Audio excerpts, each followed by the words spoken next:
The Press Institute and other media and press associations held the first National Forum of Media Managers with BPI assistance. Media managers discussed the ways to support press freedom and healthy journalism.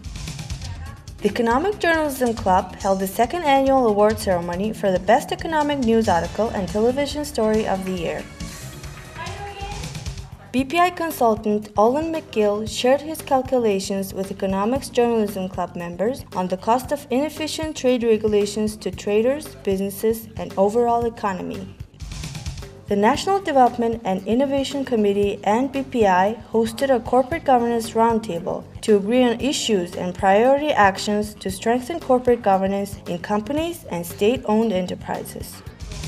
Mongolia's 5th Annual Corporate Governance Forum was organized around the theme of governance of family-owned companies. Over 100 participants attended the event, organized by CGDC since 2008.